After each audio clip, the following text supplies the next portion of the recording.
Wow, there's so many of you. Tess, Chris, is it good? You sure? My voice doesn't sound as sexy as it usually does, Chris. That's what I heard. All right, come on down, folks. There's more of you than I expected, which is great. All right. First of all, thanks for coming down. My name is Mark. If you haven't met me already, and if you have met me already, I apologize.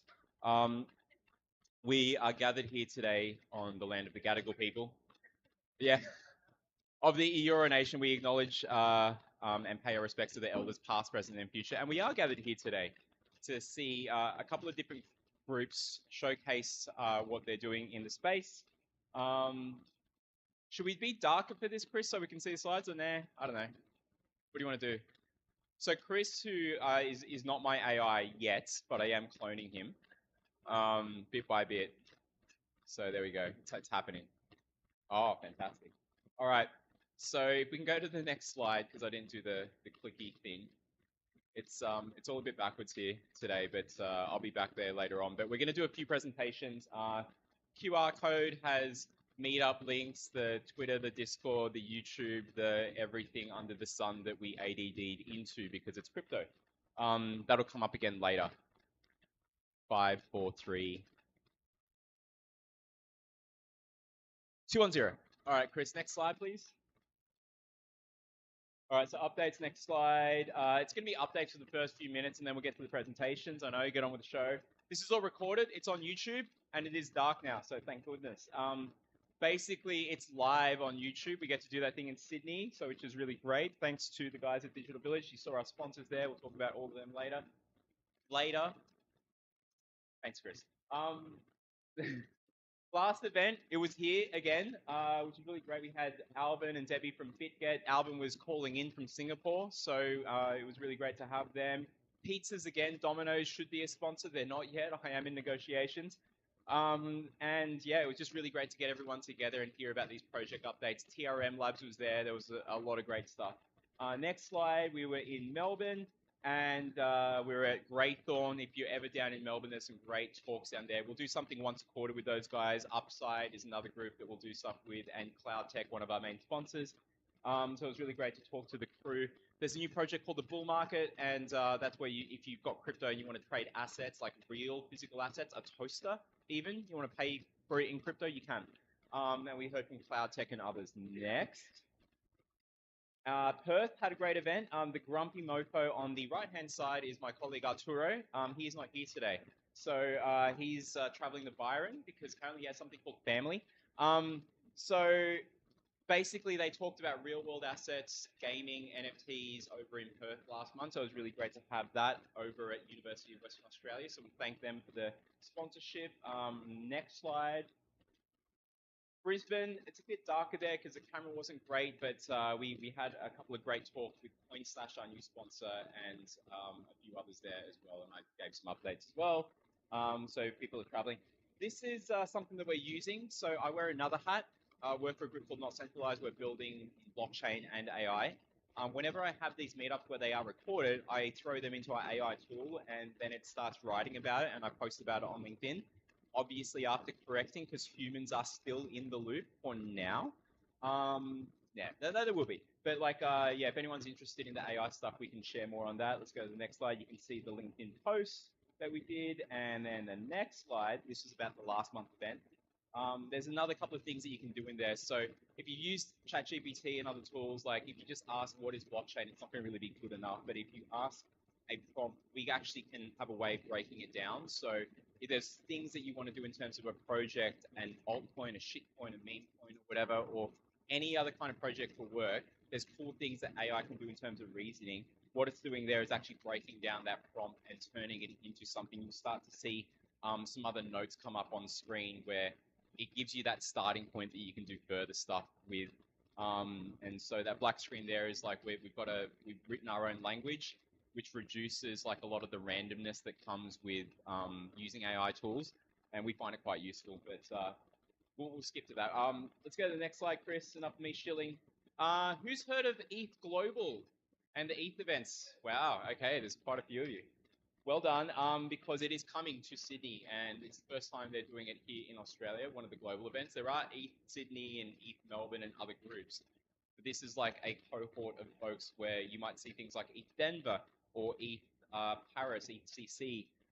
There's all of these global ones, and Australia's always been, traveling, but we've got it coming here to Sydney. Um, Chris, we can go to the next slide. Sorry, I know you're doing everything back there. I'm the only one that can see Chris, and he is just like he's got like 10 hands everywhere. May not be a bad thing. So ETH Global, you can see all the events that are coming here. So take a photo of that. Amanda over at Helix, who's not here today, she's been putting together some of these events and been sharing. There's a whole heap of links. We will post in the show notes all of the actual links to these events. But next couple of weeks, are going to get crazy. So watch out for that. There is one more event on the 4th, which is going to be over at a favorite venue of ours, which we do podcasting from. And if you go to our YouTube, there'll be a new podcast out where we're talking about decentralized science and VC stuff with Steph from Possible Ventures. It's overlooking the Opera House, probably the best looking podcast in the world. Even though we don't have the viewership, I don't care. We've got the views. The actual physical views. Anyway, let's go to the next slide, and we'll talk more about ETH stuff. Thank you. So the Helix, let's go to the next one. So Helix, this is Amanda's slides. So I'm going to talk a little bit. They're a venture studio. They're doing a lot in the AI and Web3 space. So if you're looking for builders, they're just down in Surrey Hills, which is great. And as part of ETH Global, they're doing some events there. So next slide, please, Chris. There's a co-working day, and there's also something going on at Fortress Sydney. If you haven't heard of that, it's a really cool, fun place. So definitely worth checking out, and the links will be up there. If we go to the next one, I think we've got Priscilla. Do you want to tell us a bit more about what's going on with this one? So someone from the slides is here. Hi everyone, my name is Priscilla Toupi.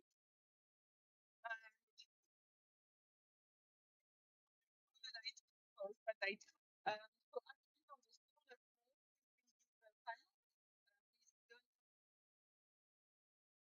will give a panel with Don stage. We are still planning a bit what we will actually talk about, but we will likely speak about CK rollout or just about Arbitrum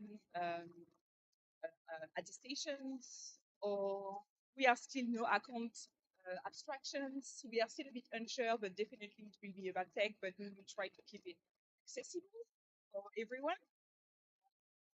So thanks to Helix, but also the Calico group and Women Crypto. So please feel free to join us at Global the 2nd of May.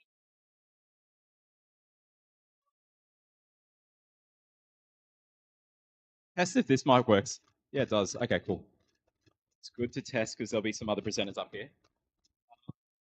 Chris, if you can go to the next slide, please. We'll definitely check out Shield Maiden's folks. Oh, back.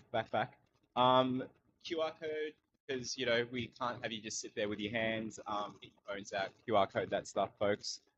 He looks really excited. So, yeah, definitely check out Helix. They'll present at some point soon as well. They do really great stuff in the community. All those links that you saw before, that was thanks to Amanda at Calico. Sorry, yeah, Helix. Is she? She's Calico too. Is she? Yeah. Okay, she is. All right. So let's go to the next slide. We're gonna get to some presentations. First off the back is Field. Come on down. You guys want to split up? How do you want to do it? Is Mike?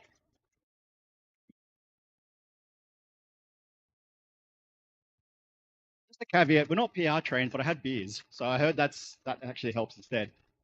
Alex here, maybe on the other hand, probably didn't have as many as I did, but we'll see how we go.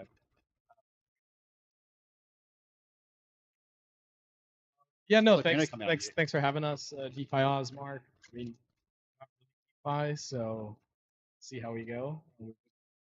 But yeah, I guess just a bit of a background behind the company. my business partner, and myself, we founded the business a couple of years ago. Not exactly to do Bitcoin-backed loans. We actually wanted to get into sort of being a vehicle for people to kind of get access to DeFi. Nothing too dissimilar from what Blockearner does. And just knowing that like a lot of friends, family, people that we know ask us how, from setting up wallets to connecting to DeFi, they have receipts, just trying to make that easier. And I think sort of we know, like early on, we kind of realized very quickly that was quite a challenge, regulation standpoint and the license. I guess leave the rest to last, but I guess during that time, and especially at the CryptoCon last year, a lot of people came up to us and following a presentation that Johnny did, which filled the room, and it was kind of a last-minute fill, that there was a lot of demand for these Bitcoin-backed loans, despite sort of what we've seen happen in the crypto credit space, Celsius, FTX, BlockFi. So, but that being said, we wanted to kind of work on something, I guess, that sort of, facilitates some of that need. Yeah, so we came up with the idea of like, why don't we try and tackle this Bitcoin backed loans problem? And the challenge is not so much, I guess, the customer side. Maybe we go to the next slide. The challenge is not so much the customer side of things, but actually negotiating with debt investors that this is the model that should be used going forward for all types of lending. I think one of the main reasons why we saw the last crypto credit crisis was the rehabilitation of assets.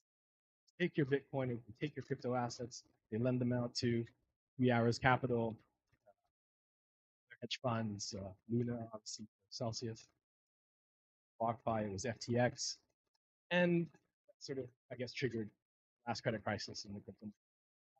But yeah, we're a small team. There's 3 of us here: Chantra, Johnny, myself. Johnny and I come from sort of FX and trade finance backgrounds. He's the brains behind the product, and really runs all everything on behind the scenes. Sam, he's over in Adelaide. He used to run Binance Australia, so you may have seen him around. And Chan, of course, runs all of our sales, and so he's a lot more comfortable with public speaking than I am. I am so. I'm so nervous up here. I'm just going to stand here and let Alex talk. Yeah. Yes, I mean, this was kind of a last minute. I guess we were asked kind of last minute, so we didn't really prepare much. But I guess our platform's live. We launched it in January. I think to date we've done over $10 million in loans since we launched it. So really, anyone can kind of sign up without having to deposit any crypto, how to play around. You have sort of how much Bitcoin deposited into your wallet. So every customer, when they sign up, gets a unique Bitcoin wallet. It is self-custodied with us. We do use a provider called Utila, which is arguably an upcoming competitor against Fireblocks, multi-sig, MPC. But each customer gets their own segregated wallet. And the idea behind the loans is that throughout the term of the loan, that we don't rehypothecate. And secondly, the user can go into that wallet or go on the Blockchain Explorer, and when you deposit your Bitcoin is there throughout the term of it. So we don't touch it.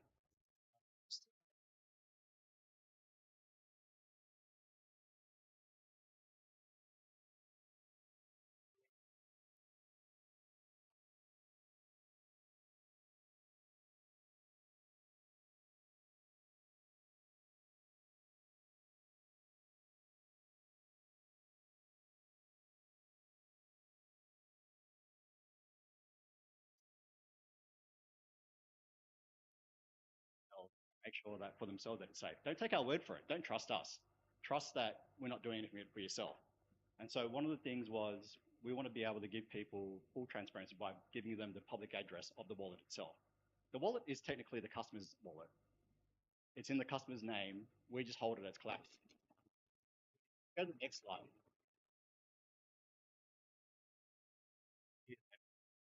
You're in line with the public address of the wallet itself. The asset. Yeah, and I think the key is that we don't commingle those assets with other customer assets. that Bitcoin you put in, or that's the same one that you'll get back.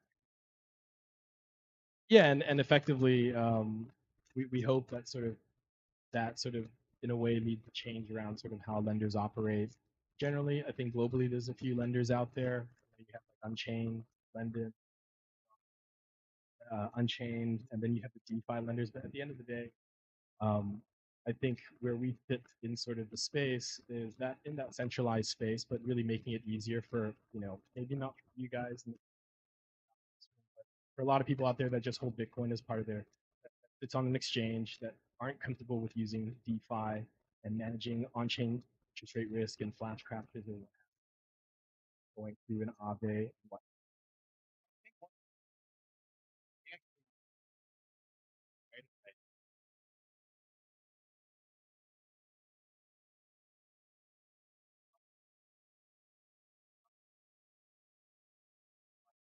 This wasn't consumer friendly.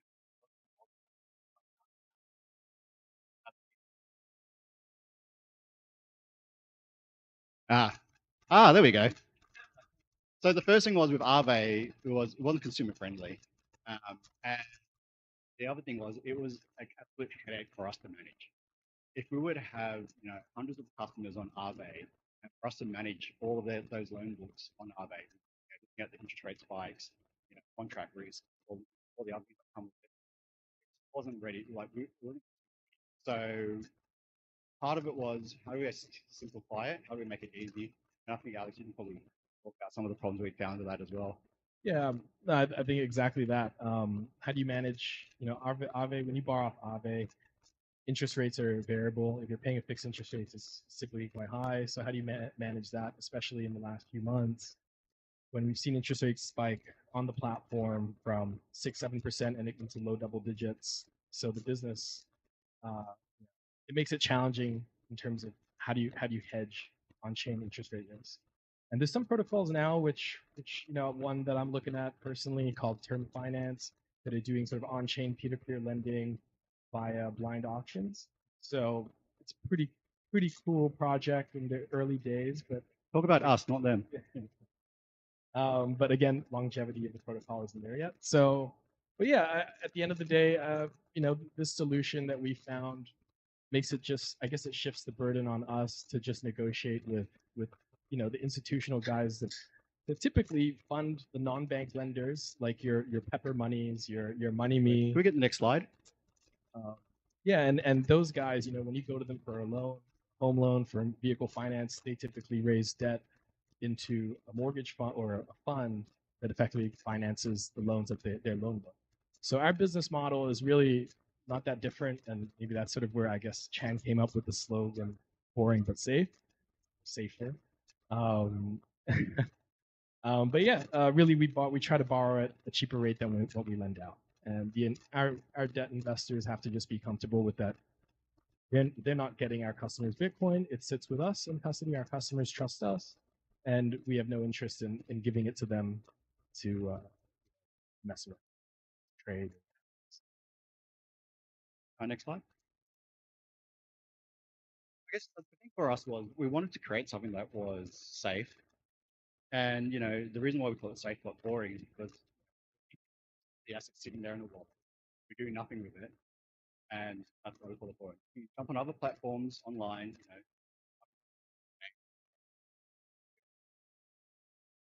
and they'll offer you more attractive interest rates.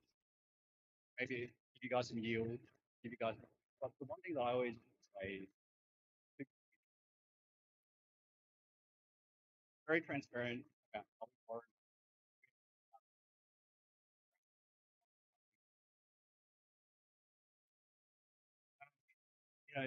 We can talk through how the interaction will work, but really there's three main parties in how we lend. Often the customer, our investors, we raise private debt with, and us. We see ourselves as, I guess, a interface. We're the middleman between the customer and the investor.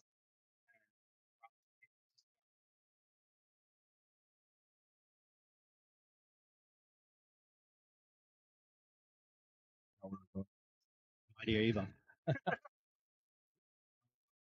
Didn't really prepare. So we haven't scripted any of this. Yeah, so I guess since we launched the platform to date, like it had some really good feedback. We've had various use cases for the loans. Again, from a licensing perspective, we do sit as a credit representative under a credit licensee that allows us to do this for retail loans in Australia. And for the moment, we service Aussies. And despite my accent, I am Aussie. Company's based here. Everyone on the team is based here except for 2 developers that are based in Japan. Yeah, from a use case perspective, we've seen, just your average mom and dad that's coming in that needs some bit of liquidity. We've had I was sharing with someone earlier.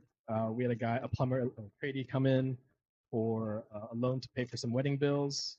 So fairly short-term loan. I think he's only going to do probably for 3 months. We get the next 3 line as months well, since please. January, and he paid it off already. Because our loan terms are only up to 1 year. You can pay back any time. There's no penalty. The idea, we do take 13% is interest and an origination fee, but if you choose to pay it off after a couple of months because you've got some cash again, then you're welcome to do that, and we don't charge anything. And I guess for some of the bigger loans that we've done, they've used it as a bridging finance to pay down property, so they can't obviously get the cash to put up the 10% deposit for their property. So some of the larger size loans up to the 6 figures to get, so that they can then go to the bank and actually get a mortgage. Yeah, so I guess from a use case perspective, I think we're seeing a few different things. And I guess lastly, I think the other use case was just paying down credit card bills because they're paying off a higher rate card with a lower interest rate loan. I think one of the interesting things was with the loans, we only accept Bitcoin and ETH.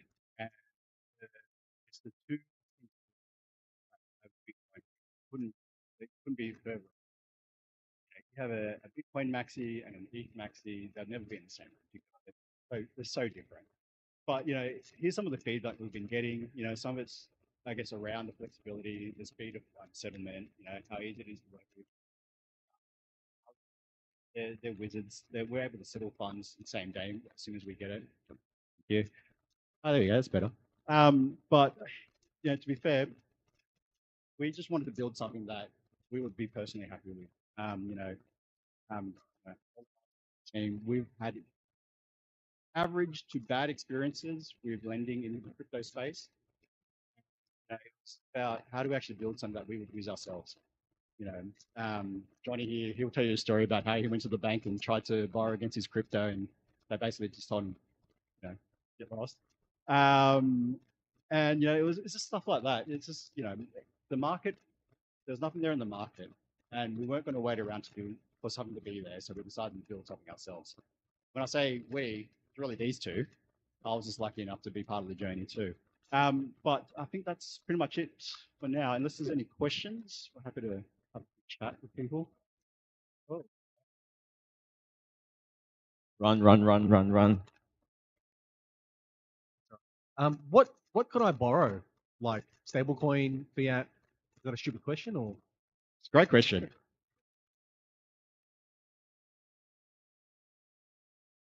And soon it'll be stable coins. We're working on that, but at the moment, yeah, just Aussie dollar. Yeah. So deposit Bitcoin and ETH. We'll lend out 50% against those. We looked at some others. The problem is the volatility. We're comfortable with Bitcoin and ETH. If somebody came to us with some sort of Solana shitcoin, we'd be like, yeah, well, we'll lend you a 1% LVR. I think that's probably about it. But with Bitcoin and ETH, we're pretty comfortable with it. The pullbacks are generally about 6-7% at the moment. We've got 35% threshold buffer in our loan model, and we're pretty comfortable with that.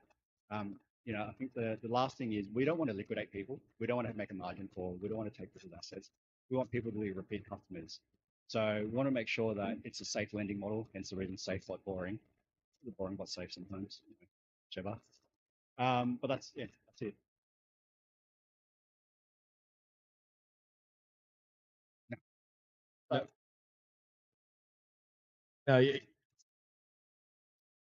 If I was to get margin called, would it be sold straight away, or could I call up and negotiate and beg for it?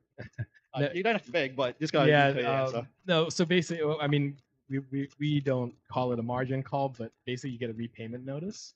but we're not asking you to repay down your whole loan at that point in time. You just bring it, you repay it like in our case. So when the LV you borrow it, let's say up to 50%, let's say you max out your borrow, market moves to 75% LVR, right? So Bitcoins come down in price, then you'll get a repayment notice that effectively asks you to repay a part of the debt that you owe back to us such that your LVR gets back to 65 or lower. Yeah, like a top up. Yeah. So we don't, to Chan's point, I think the idea about the design behind the product is not to liquidate our customers' Bitcoin. And look, in the case that the LVR does move to 85%, you're technically in default. We're not liquidating you on the spot. We'll give you the opportunity to repay back the loan. So because we hold an Australian credit license, we're bound by Australian consumer law. So when you do get to that 85%, where, you know, some people call it a margin call, we give you 30 days to rectify or to get back to good standing. The good thing about that is, you know, it protects you against any sort of like flash rolls or anything like that. It gives us time to have a chat to the customer who's in that position to go, hey, what do you want to do? Do you want to have a payment down? What assets you want to have? You want us to amortize some of the asset itself? There's options available. But the last thing we want to do, and this is the reason why we moved away from Aave. With Aave, it was either, you know, ones and zeros, on and off, right? You go to Aave and you hit that liquidation point, see you later, bye. You might have a little window, right? And, you know, Johnny will tell you a good story. He borrowed on Ohm, good for him. And he was out at lunch and had to run back to the office to try to add some assets. Terrible, right? He's never run so fast in his life. But, you know, that's the sort of experiences that we've had that made us go, well, there's got to be a better way to do this. And once again, instead of waiting for it, So just another question. So when we've been approached by some other people that do some one of the things is that like DJs will decentralize. So do you find that your platform works better for? Yeah, 100%. I think if you're already comfortable using Aave, and Johnny and myself and Chan, we've used Aave and Compound Finance and those things. It's great. I think as long as you're comfortable managing your own collateral risk and your health ratio on Aave, in the case of a flash crash, I think there'd be challenges around, like with things that we explored early on, for example, is implementing flash loans.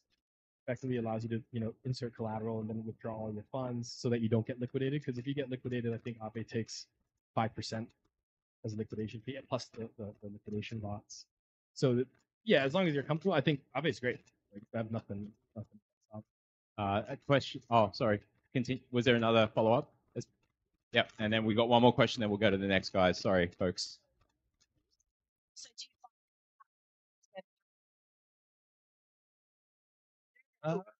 I mean, I think technically we haven't tried it yet because we're in the current cycle. But, we've talked about roadmap and what we're going to do in the future. Once we go into a bear market, there'll be things like, I guess, maybe potentially insurance that would offer, sort of stop loss guarantee, things like that. Certain percentage that will say, hey, if you give us 1%, we'll give you insurance, stop loss on that. But once again, that's pretty enjoy a good bull market. But, I think yeah, the challenge with offering insurance is that the premiums to buy, effectively you'd be buying put option contracts on Bitcoin, long dated put option contracts, which can be pretty expensive. But we're open to the idea of implementing something like that. If the user wants to, pay the premium to do that, we'd be happy to do it. It's not hard. It's just, are people willing to pay an extra 3 to 5% to make sure that they are insured just in case the market does crash? I think we've been given the hurry up. So, no, another question? Okay, got 2 more questions. Okay. You guys can fight it out. Yeah. So sorry, I just to make sure I have everything correct. So you're saying that at 75% LDR, you send like a pop-up sort of notice. At 85%, you send a 30-day notice of liquidation. Doesn't that expose you guys to quite a lot of risk? Because 15% movement in a month is. That's an Alex answer for you. 100%, and that's where the risk shifts on us around the treasury side of things, just to manage the treasury risk around those positions. Don't really want to get into detail right now around how we manage it, but yeah, effectively, there's a couple of us on that side of the team that actually manages the treasury side of the business that protects our interests as well as obviously the customers to ensure that we're not exposed to that kind of risk. There's obviously some small level of risk, but I think that's dependent on the systems that we have in place to put on the hedges. Hang on. Okay. What's the next question? Yeah, my suggestion is I'm Sorry, guys, I'm trying to hurry up here. So from the user's perspective, yeah. So from the user's perspective, we end up in a situation in a flash crash where you don't liquidate in time and then suddenly you get unless the flash crash lasts for longer than 30 days. Oh, Yeah. sorry, guys, that's it. Because Okay. you got to respect the audience online, folks. I'm sorry to be Happy- a hard happy to chat taskmaster. Come find us after and have a chat. That's it. That's the easiest There thing you to go. do. There's a Thank you, solution right guys. there. Thank you so much. Way to solve it, folks. We solved the problem. Anyway, sorry. Thanks, guys. Really appreciate it. Thanks, guys.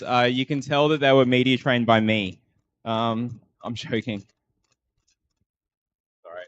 Really interesting stuff there. And just before we get to the next slide, safe but boring sounds like my relationships, so that's great. What else is there? Yeah, I really like the stuff that you guys are doing. So if people want to learn more about it, we'll have all the show notes and the links after this, and you can chat with the guys as well. They're all the ones wearing the Beal shirts, so that kind of helps. And up next, we're going to get Liam from Stables, one of our main sponsors. Come on down, Liam. He's going to give us an update. Do you want to stand here or do you want to go there? Do you want to like move? Do you want to dance? Do you want to... I'll dance. All right, quick. Everybody, clap, clap, clap, clap, clap.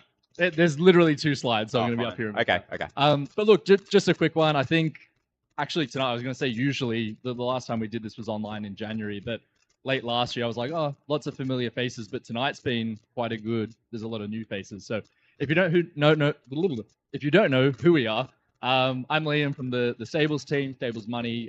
We're a stablecoin wallet, the first stablecoin wallet in APAC to partner with MasterCard. So we allow you to actually spend your USDC, your stablecoins, as fiat.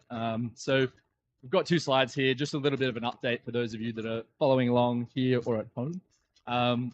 These slides got made before we actually got nominated for 4 Finnies as a finalist. So that was very exciting yesterday. I think Block Owner as well. So, hats off to them, a few others in the room. So yeah, super exciting stuff. The last few months, so we did an update online in January, the last few months for us. So the top left there, for those of you that may or may not recognize that little token, we added our first non-stable coin, so our first cryptocurrency deposit, starting with YGG, so Yield Guild Games. We've got a quite close relationship with the team over there in the Philippines. We obviously launched into the Philippines, so you can now actually remit pesos into the Philippines from anywhere in the world. YGG is this GameFi token. A lot of Philippine users, Web3 gamers, they get paid or earn this in-app. They can now deposit that, get stable coins, and then off-ramp pesos directly into their e-wallet in the Philippines. So more to come in that space. We'd ideally love to add the Ethereums, the Solanas, the Polygons, etc. But that was sort of the first one that we soft launched for our crypto top-ups. We launched a bunch of new blockchains. So Ronin, which is obviously, Axie Infinity, Pixels, a lot of these Web3 games natively on there. Tron, which was one of our most requested blockchains, USDT on Tron. I think that's still something like 30-40% of all stablecoin volumes day to day. And Nia, which we also added there. Last month, we added Blast, so you can now withdraw from your USDC balance in stables to USDB on Blast. They've got their points program they're doing. I'm pretty sure they've said the airdrop is next month in May. So if you're looking to sort of farm that in any way or get involved and withdraw onto Blast, you can do that from our wallet. And we became SOC 2 Type 1 certified. So that's been quite a process for especially the CTO, Tony, and the tech team on our end. But just goes to show sort of the commitment that we do have to every wallet that gets created with stables, from a privacy perspective and so on. So that was really exciting for us. One more slide over, and then I will be done. So this is a little sneak peek. This was going to be launched next week, might be the week after. At the moment, in stables, for those of you that are using it and familiar with it, We have a withdraw button. I've been trying to get legal to approve my tweet for this in a couple of weeks. That our latest update is removing the withdraw button. So we'll see if we can get that passed. But we'll be introducing a new section called send. So quite sort of Venmo, Revoluti. For those of you that use, what's the Aussie one? I think it's allows you to send. I've got a mind blank now. Beam it. Thank you, whoever that was. So sort of sending all in one spot. So you'll be able to do USDC, USDT, DAI, PayPal USD, Blast USD, but also Australian dollars and pesos all in the one spot. So creating this sort of seamless, user experience. A lot of our design and product team are ex-Zip, Canva. So the experience that they've been designing for this is meant to be this very familiar experience. So add emojis, add descriptions, toggle AUD, toggle USDC, select your blockchain. A little bit hard to see, but we've also introduced a new fee breakdown. So you can actually really see what it is, the FX rate at that time. That's refreshing now every 2 or 3 seconds. The fee estimate, so that's 0.1% on any money then sent, and then the total amount that you'll then get into the other address. So stay tuned. That should be in the next sort of fortnight or so, but we're really keen on releasing that. And yeah, we've got some new stuff to sort of share with you over the coming months. But that's it from us. If you need any, you want to check us out, just stables.money or at stables_money on Twitter. I'll be hanging around afterwards. I think we've got a slide right at the end for a $5, but it's just use the code OzDeFi and we'll whack 5 USDC in your wallet to get you started. I didn't say any questions, but does anyone have a question? Otherwise, I'll be out the back after. All good. Much appreciated. Thanks, guys. Thanks, mate. Fantastic. All right. Need some stability in my life. Stables are there. Let's get to the next slide. This is I don't know if the video is going to play. Chris, I annoyed Chris by telling him last minute that we were going to play a video. Let's play it.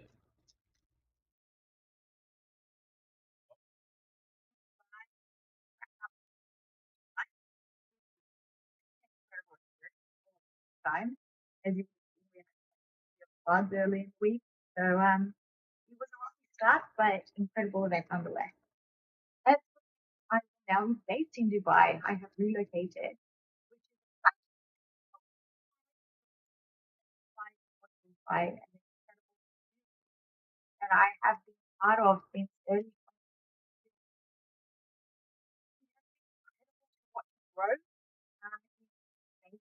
network of people and podcast and all the things over the last few years, and I'm just so proud and grateful to have been a part of the journey. For smart for digital community and all of you part of it, and so special. Friends, like having you guys reach out on LinkedIn.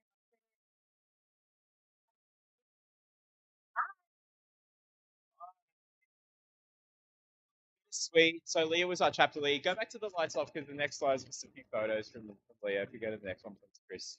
Thank you. So there, Leah was sitting like right there, looking up at that very same screen that she's saying goodbye at, pointing to my shirt, getting annoyed with Arturo. Next slide, please. Leah's one of our chapter leads. We couldn't be the community that we are. She really did a lot for us and the women in this space. She was part of Reinventure Group, so now she's doing things. I forget the name of the group that she's with, but a fund out of Dubai and also Australia.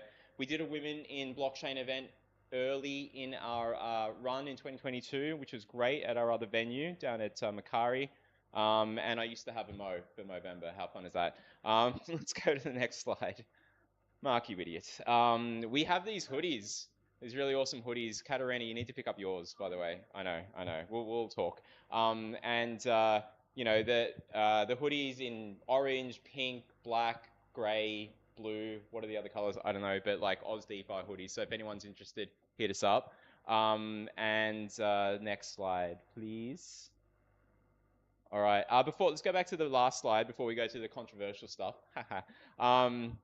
let's. So Leah's leaving, and we can get the lights back on. But it's just fortunate that we've actually got someone who's moved back to Australia, who's done a lot of stuff in the communities in Singapore. So Francis Ocampo, right here. Francis, everyone, welcome to stage. Here, grab a mic.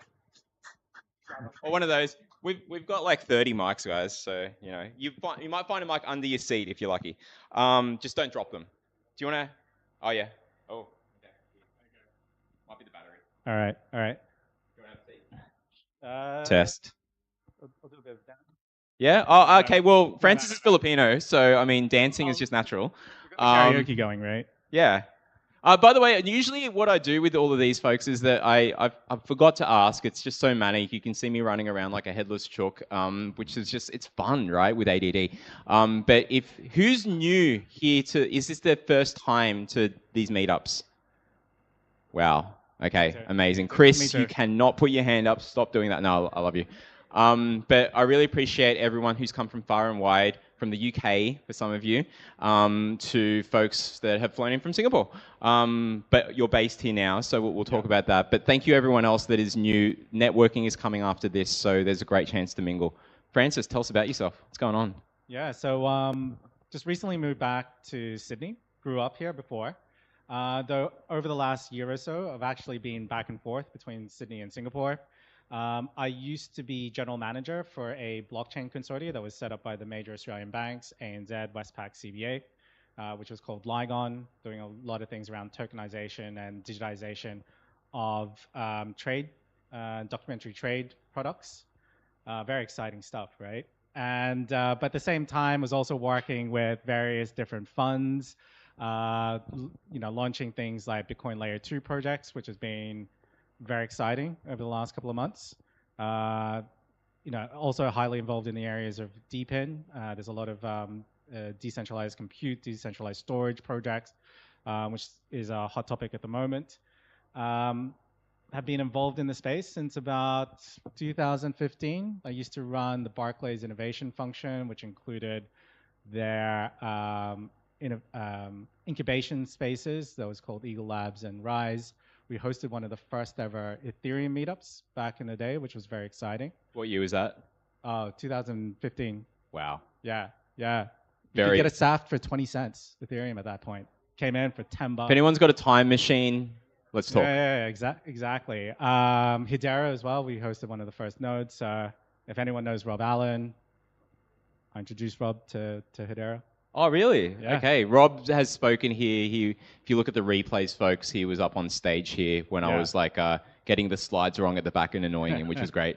But yeah, he's great. I'm also a very big supporter of that protocol. So it pumped, I think, overnight. So that was very exciting. Any Hedera holders here? Hands up. Very happy people. Very happy. Congratulations. People. Drinks are on you. Congratulations. So back here in Sydney and really excited to get involved in the community. Obviously, big shoes to fill. But looking forward to working with each one of you. How are you with pink? I don't mind a bit of pink. Okay, there we go. That's a winner right there.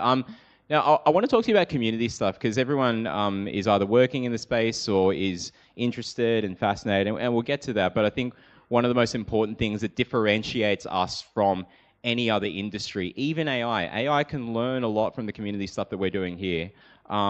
What was it like trying to grow and be part of communities in Singapore? And what's the good, what's the bad? Well, I'd just say communities in general, both here and other places. I think what I've noticed is that it is very much a community that collaborates. People don't gate information, I think, in the DeFi space. We're sort of seeing at the moment as Bitcoin Layer 2's become very big, people sharing what they're finding in terms of how to implement BitVM and all sorts of other sort of new ways to be able to scale or build DeFi on Bitcoin. And I think that's just one example in terms of other things, other sort of verticals within the industry, is that it is an industry that's very collaborative. And I think that's the same here in Sydney. It's the same in Singapore, and it's the same in, in the UK or the US, which I think is, which is great. I think the real difference is just about scale, in terms of just like funding and otherwise. I think it's no secret that's probably a bit more funding that sits within centers like Singapore. There's a lot of private credit funds, who are very comfortable around, the type of lending product that Volt is looking to propose. And so I think it's just being able to be a developer and then be able to access that institutional liquidity, which is probably just the bigger difference between what's here and what's in Singapore. And also just, I guess, just there is still more of a, we'll build it and we'll see where it breaks attitude. I think in places like Singapore, it's just like, yeah, we've got a Cayman's entity, we're utility coin, yeah, we're fine. It's really interesting, seeing the differences here. There's a lot of similarities with other kind of tech industries where we're smaller here, and because we've had the banks, and we actually have a really good payments network here in Australia. It's called the MPP, and then there's a group called AP Plus, which groups like debit card, like all the credit card companies, other payments and stuff under the one kind of roof as a council, a network. But what is interesting is that because it's that way here in Australia, unlike in other countries where they've just got old traditional banks and crypto comes along and it's digital and whatnot, like we've got further hurdles to overcome here. So it's a little bit different. Do you have any advice for some of the things that you've seen from your travels overseas for folks that are building in this space, just to, because it is a little bit different here, but maybe there are some things that are still the same in terms of what we should look out for? Yeah, I think it's just everything's built to scale. Everyone looks at things as a global deployment, not just for deployment within their markets. So I think no one feels restricted by their geography or the market that they operate in, but are looking to really view this as a global community. Speaking of global communities, there's some great networks that are out there, and I'm sure you've traveled quite a bit, but if people here are traveling and stuff, what are some of the communities that you've seen in Singapore, for example?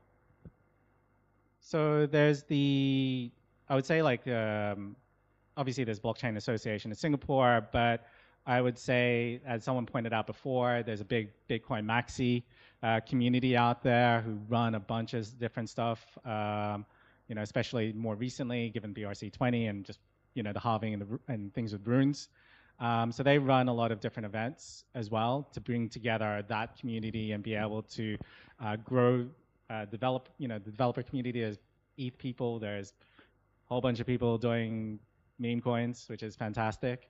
And so I think whatever your tribe, I think whether, that there's people for you to connect with, which is, but it may be more tribal. The stuff that we started off with, like this whole thing, which is now officially in 4 cities. We run every now and then meetups in Adelaide and Canberra and Newcastle, but Brisbane, Perth, Melbourne, and Sydney, and we started here. This started out as a WhatsApp group, guys, 10 people. We just wanted to be a group that was chatting about blockchain stuff in between all the other meetups that were monthly, and then we turned into the thing that we started off as the reason for. But we still go to those other meetups. There's a lot of great stuff out there. But if anyone's interested in getting involved, Francis is going to be leading the charge here with Nick. And we're open to folks that want to get involved with the stuff that we're doing. Everyone brings an amazing set of different talents into this space, and we all grow together. And the key thing is that Leah, even though she's left now, she was known for the stuff she was doing with Oz DeFi. She pioneered and led us into spaces because she had that hunger for it. So we're really open to all of this. Do you folks have some questions for Francis? Anyone on what kind of dancing do you? Oh yeah, we've got a question here from Tim. Is it a dancing question? Got some song requests maybe. Oh, okay. What's your view of the monetary authority in Singapore? Are they as aggressive as they are put out to be, or is the reality somewhat different in terms of their flexibility? I think it depends on what you're doing, right? So if you're offering a product that is going to be executed through one of the banks or other main financial institutions, then they are, I wouldn't say as aggressive as some of the other regulators, but they're a little bit, you'll be someone that they'll want to engage with. The great thing is that they actually do have quite a big team just dedicated to this area. So they are a regulator that you can collaborate with. I think the other side, if you're like setting up like a meme coin or something else like that, they kind of leave you until you're big enough to care about. That's what we want, right? And speaking of that, like what you just said there, that they, here in Australia, some people have been fascinated because they've seen that the regulator here kind of can be hidden in plain sight. People that work, there are humans that work at the government, despite what people may think. But they do come along to these events because they want to see what is being developed. What are the real interesting things that will be the future of finance and commerce? And they have had us as a group, AusDeFi, they've asked us to organize to get developers together to give our opinions on upcoming potential legislation. And you just don't see that happening in other countries. So it's great to see, Singapore's like that as well. But Australia certainly has surprised people, even though it's a bit slower here. And hopefully we do get regulation sooner rather than later, because it's going to open up a lot more in terms of what we can do. But yeah, it's all part of that collaboration and whatnot. Yeah, I think like they very much are this is being recorded, right? Yeah, it's live. Okay. I will come talk to me afterwards. But we can edit in YouTube. The thing in YouTube, I don't know if you guys ever edit stuff, but like you can edit on YouTube, but then it goes, yeah, this will take either 20 minutes to 48 hours. So good luck. Yeah, talk to Francis afterwards about that. Yeah, come talk to me after. Any other questions before we go to the next section? All right. Well, thank you very much, Francis, and we look forward to having you. I'll grab that. What if I double mic? Does this? It doesn't make a difference.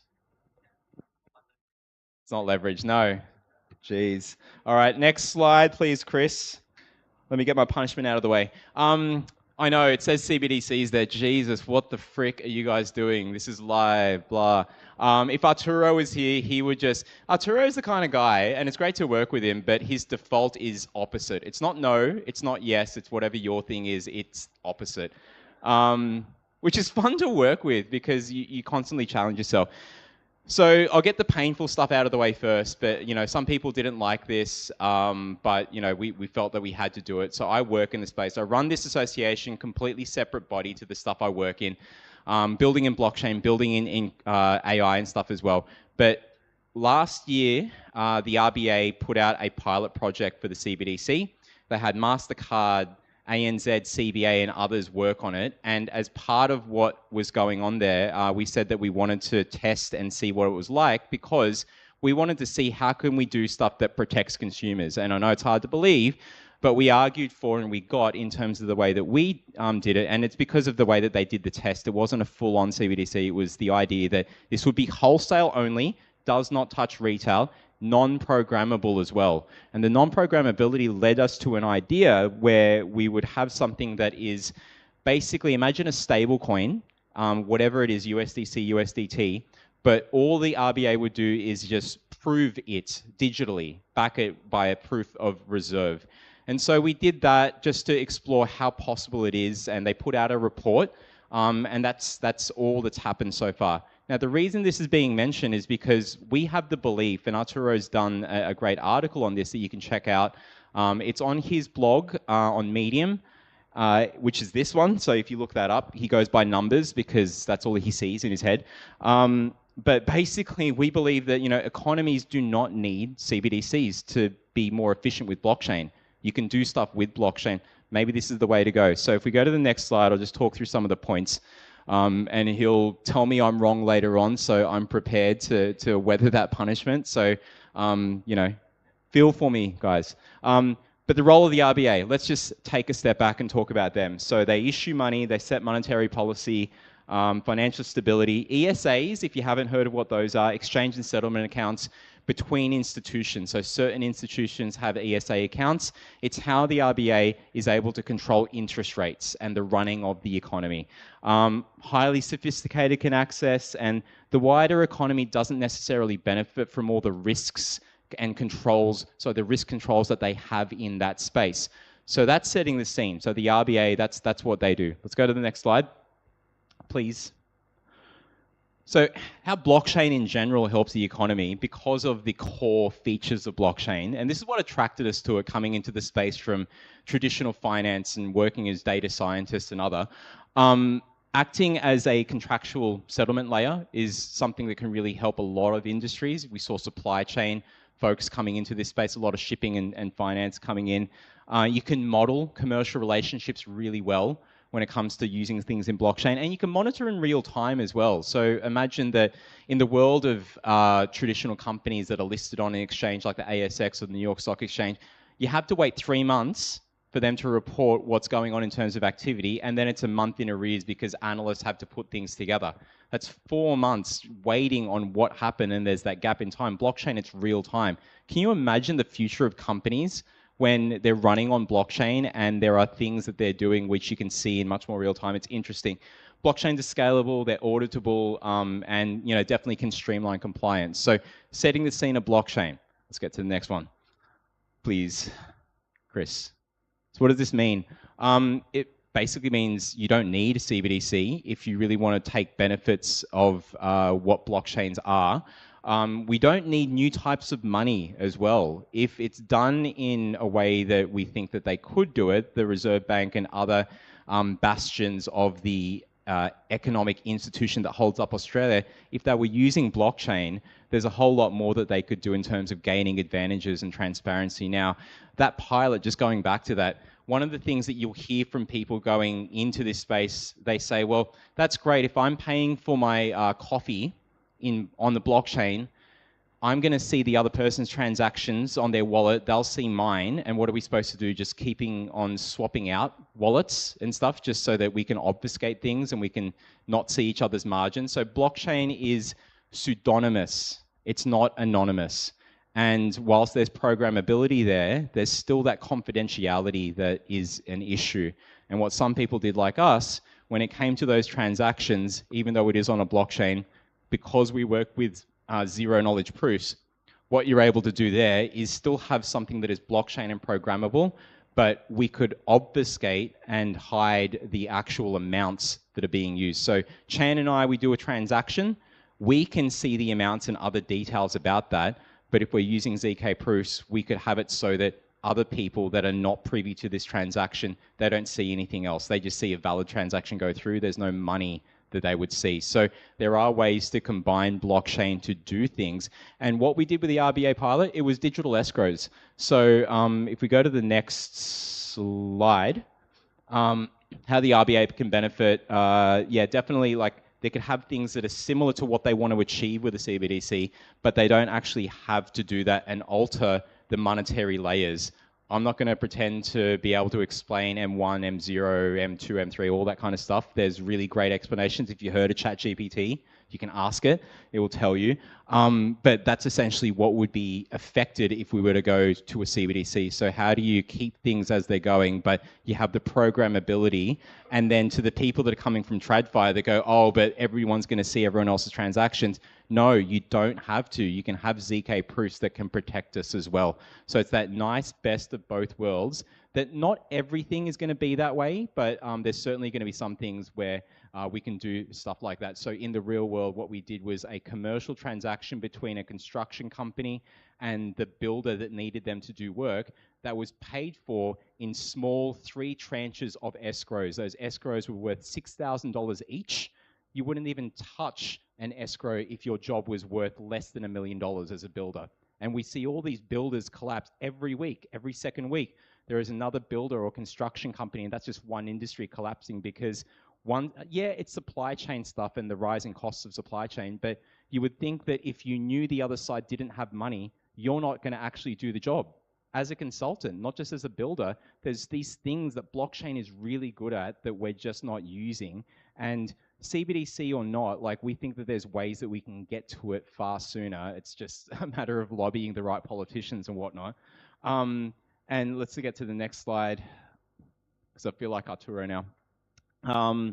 So what happens for others? So usually this kind of stuff, it's only affordable to those that are working in the really important financial institutions and banks, really only those guys have the affordance of these kind of risks and protections. But with blockchain, we break down that barrier that is now available to so many. Imagine you're a consultant and you can have escrows in terms of your transactions, and you're knowing that, because what happens, like, you do work for 30 days, you invoice, you wait another 30 days to pay, there's 60 days. What if the other side had no money and you don't find out until day 60? What are you supposed to do, take them to court?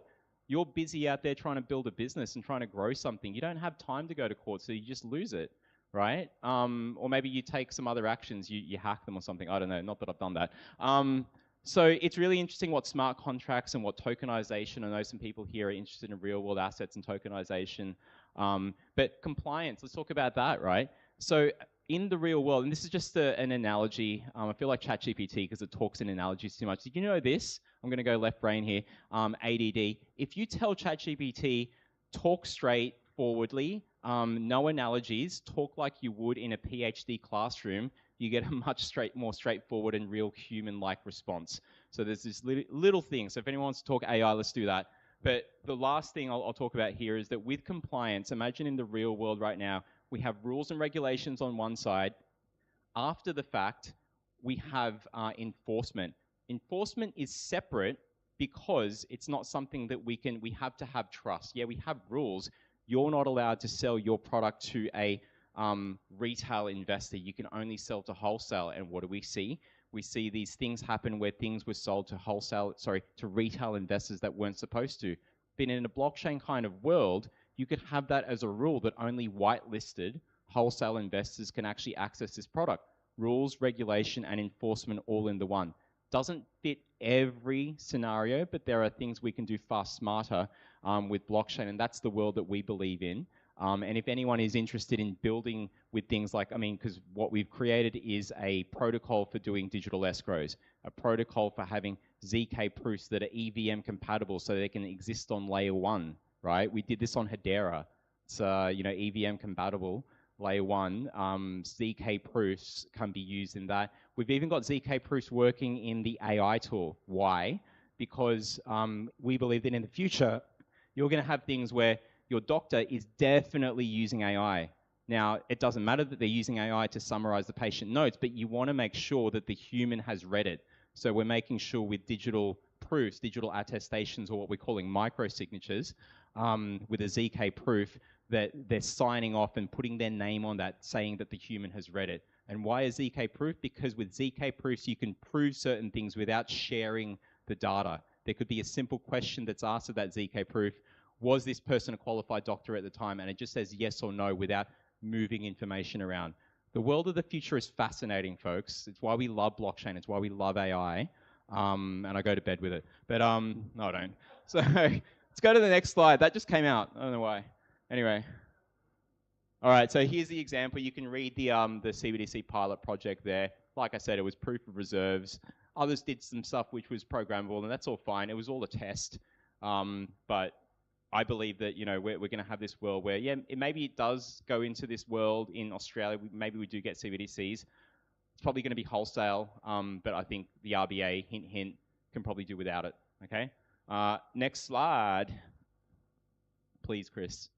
Final announcements. Let me just mention some of the sponsors that are here. You can see them on screen. Not centralized. I don't know who the heck they are. Ignore them. Stone and Chalk, which is the space that we're in. They've got great spots in Melbourne, in Adelaide as well. Over at Lot 14, they have another space down in Haymarket. Hands up who's been to the Haymarket venue for Stone and Chalk. Okay, a few of you. Watch out for South by Southwest because they did some stuff down there. There's a place called the Collider that Stone and Chalk share with City of Sydney. So really great spots down there. So for South by Southwest, which is coming up, they're going to be there. Stables, so you saw Liam. Liam, where's Nathan? Nathan, where are you? There. Liam, Nathan, you guys need to talk because Nathan's Filipino and does cool stuff. And he breakdances, actually. Oh, he sings. Sorry. He raps. So CoinStash is another great one. They're an exchange, really doing really cool stuff. Like I said, they're out of Brisbane, but they travel around, and so they've come on board. Block Earner, where you can earn from staking. Crypto Lulu. Who's heard of Crypto Lulu or been down there?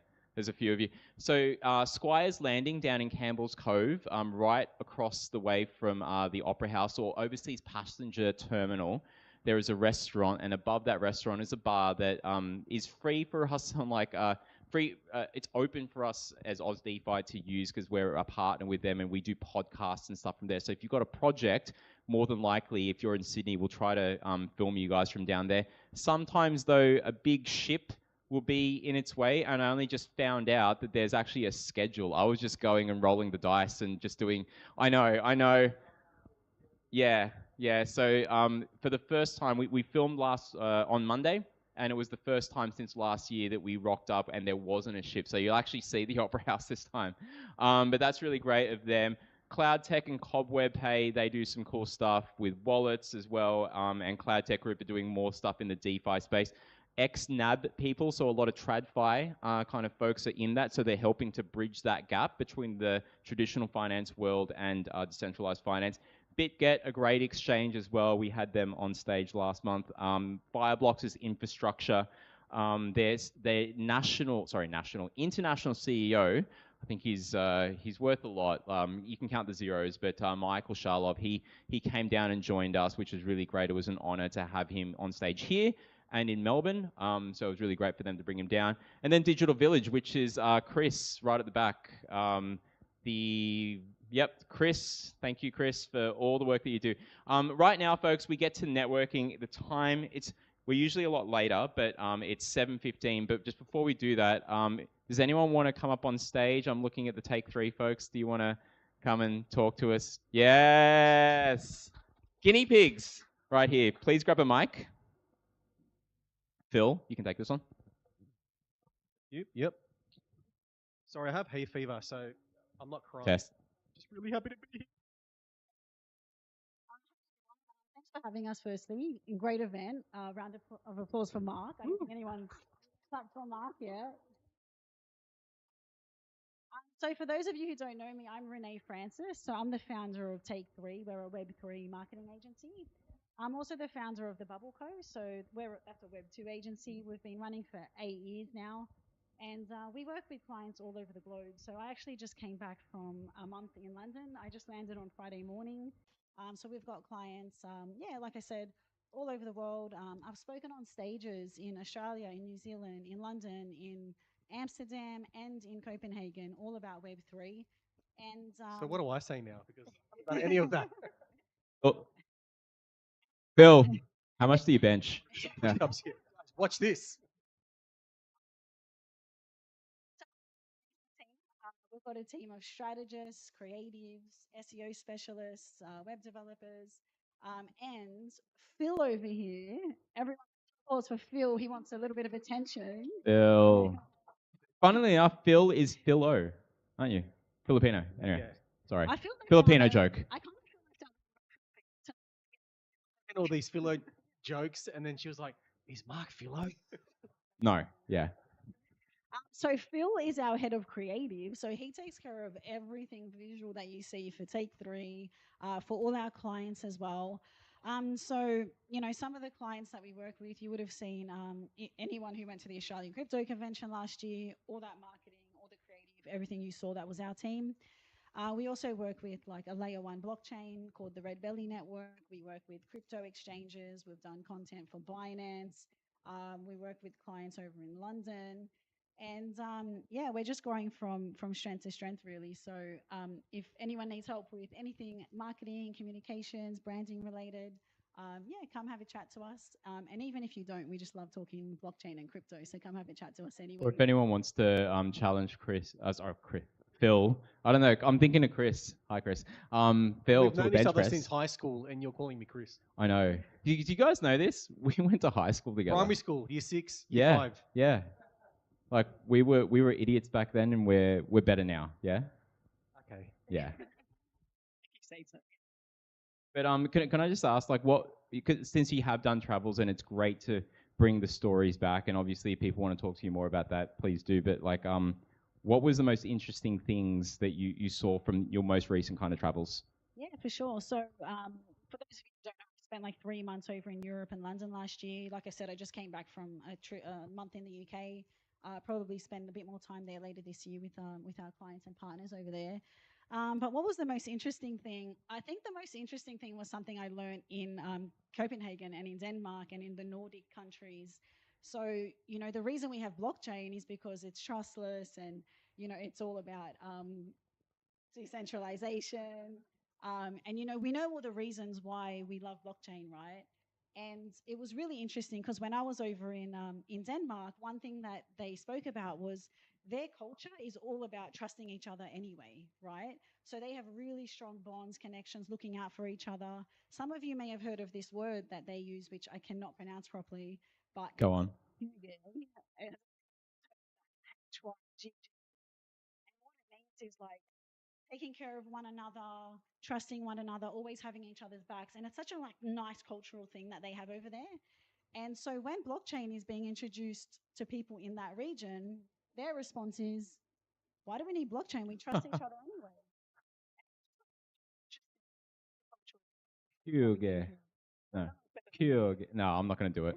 No, that is, it's a cultural thing, right? Like there's certain different, the way that this technology will, I was going to say infiltrate, that sounds so ominous, but will be used in that culture and benefit. It depends on the culture and where they're starting from, right? Yeah, So how would you absolutely. compare that to Australia? Yeah, well, how would you get Do you trust each other? I'm just joking. Don't answer that. I've just never heard that response about blockchain, except and it just comes down to their culture. So it was super interesting. That is fascinating, and you know, keen to see doing more travels. They'll probably have to get you on the podcast. Phil, talking about like marketing in this space, coming from a traditional kind of background, traditional. Like one day people go, why do they keep saying traditional, Grandpa? It's just blockchain. What do you see as the differences in marketing and your speciality, digital stuff, between the two? You know, between blockchain and non. Yeah, that's a really good question. I think just coming off that, that was a great segue because culture is probably the biggest difference, right? Because in the Web 2 space, they have, you know, it's very traditional. Web 3, this all these culture, you know, memetics that are involved. For example, if you say to someone in Web 2, like when Lambo, they're just going to stare at you. But if you say it to someone in Web 3, oh, they get the joke. So there's lots of that's involved, and understanding that culture is a big difference. So it's definitely one of the pillars that you need to understand to kind of market within that space. So when Lambo? No, but like if people, because you guys are doing some great things out there, people want to get in touch with you to learn more about Take 3 and what happened to Take 2 and 1. You know, what's the best way that they can reach out? Where do you guys? Sure. I mean, come chat to us. You know, super friendly and approachable, and also, sorry, you can attest to that. Thank you. Proof right here. Yeah, Proof of human. I'll send you your payment later. Thank you. So yeah, come have a chat to us. We've got an awesome team. Phil's here as well. Come have a chat to any of us. But otherwise, connect with us on LinkedIn. So I'm just under Renee Francis and Philip Host. Philip Host. Yep. And Twitter as well. So I'm just under Renee Francis ETH. And Phil Ray Ho. Just come speak to me and we can swap. Just come chat to us. We'll swap details. And if everything else fails, just come through our website. Fantastic. Well, Take 3. Thank you so much. Thank you. Thanks, guys.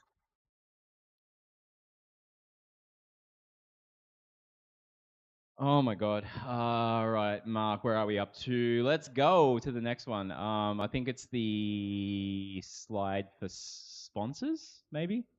There's a QR code for those that missed it before. Chris, thank you. All right, so Liam, as you mentioned before, there is the $5 of USDC. So please scan that. So when you sign up, you get $5 free, and I will give you my code later to send that back to me because I've got the send option now.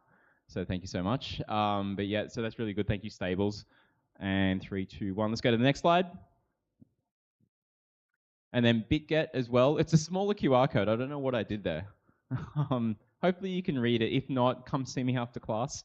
But yeah, BitGet are another exchange, so doing really cool things there. Thank you, Alvin and Debbie. Oh, there you go. You know what? It's like there's someone listening to me. It's really funny. Like, I won't make that joke. Anyway, the last one, like I said, it's got quite a few links on there that Francis is gonna help me clean up. Oh man. But meetup links, Twitter, Instagram. We were on TikTok as well and had a couple of thousand followers for some reason, and no dancing, which is weird. But yeah, we've got the newsletter, which is out every Monday. We've got the YouTube where we're putting this is already live on the YouTube, and you can check out. And there's more things to come. We're going to revamp the website. There's a lot of fun stuff. This is the first year where we're guaranteeing. I think we are, as a group, doing the most events in Australia wide because it's 40 plus, and I say plus because it's the floor is 40 of events in Australia in those 4 main cities. But then we've also got some extra events that are going to happen as well. So check out the QR code to keep up to date. There's even a Web3 calendar that no one's automated yet. You know, some of us work in AI. It's funny. So let's go to the next one. Thank you. That's it, folks. So get to networking. I'll see you outside. And if anyone wants to chat to anyone, go talk to them. Go be merry. Go be forth. I don't know what I'm saying anymore. Get the mic away from me.